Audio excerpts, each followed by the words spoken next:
തിരുവനന്തപുരം ചെമ്പഴന്തിയിൽ മാനസിക വെല്ലുവിളി നേരിടുന്നയാൾ സ്വന്തം വീടിന് തീ കൊളുത്തി വീട് പൂർണ്ണമായും കത്തി നശിച്ചു.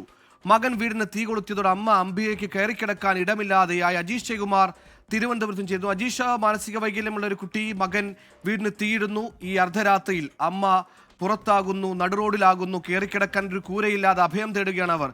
എന്താണ് ലഭിക്കുന്ന വിശദാംശങ്ങൾ? അവരെ സുരക്ഷിത സ്ഥാനത്തേക്ക് അമ്മയും മകനെയും മാറ്റാൻ എന്തെങ്കിലും നടപടി ഈ വൈകിയ മണിക്കൂറുകൾ വരുന്നുണ്ടോ അജീഷ്?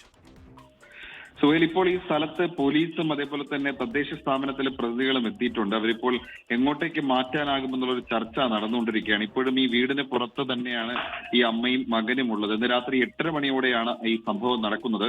വലിയ രീതിയിൽ ബഹളമുണ്ടാക്കിയ ഈ മാനസിക വെല്ലുവിളി നേരിടുന്ന ഈ മകൻ അതിനുശേഷം അമ്മയെ ഉപദ്രവിച്ച ശേഷം വീടിന് തീ കൊളുത്തുകയായിരുന്നു. ഈ തീ കണ്ടത് നാട്ടുകാരാണ്. അവരാണ് ഫയർഫോഴ്സിന് വിവരം അറിയിച്ചത്. ഉടൻ തന്നെ ഈ വീട്ടിനകത്തുണ്ടായിരുന്ന രണ്ടുപേരെയും അവർ രക്ഷപ്പെടുത്തി പുറത്തേക്ക് ഇറക്കി. പക്ഷെ വീട് പൂർണ്ണമായും കത്തി നശിച്ചു. ഫയർഫോഴ്സ് എത്തിയാണ് ഈ വീടിന്റെ തീ അണച്ചത്. പക്ഷേ ഇവർക്ക് ബന്ധുക്കളൊന്നും ഇവരെ ഏറ്റെടുക്കാൻ കഴിയാത്ത അവസ്ഥയിലെന്നാണ് പറയുന്നത്. അതുകൊണ്ട് തന്നെ ഇവർക്ക് മറ്റൊരു സ്ഥലത്തേക്ക് പോകാൻ കഴിയുന്നില്ല. ഈ അമ്മയ്ക്കും ചെറിയ മാനസിക വെല്ലുവിളി ഉണ്ടെന്നാണ് നാട്ടുകാർ പറയുന്നത്. അതുകൊണ്ടാണ് ബന്ധുക്കളാരും ഏറ്റെടുക്കാത്തതെന്നാണ് അവർ പറയുന്നത്. എന്തായാലും ഈ സർക്കാർ തന്നെ ഏതെങ്കിലും ഷെൽട്ടർ ഹോമുകളിലേക്ക് ഇവരെ രണ്ടുപേരെയും മാറ്റണമെന്നാണ് ഇപ്പൊ ആവശ്യം. എന്തായാലും ചെമ്പഴന്തി പോലീസ് ഇപ്പോൾ ഈ സ്ഥലത്ത് എത്തിയിട്ടുണ്ട്. ജനപ്രതിനിധികളും അവിടെ എത്തിയിട്ടുണ്ട്.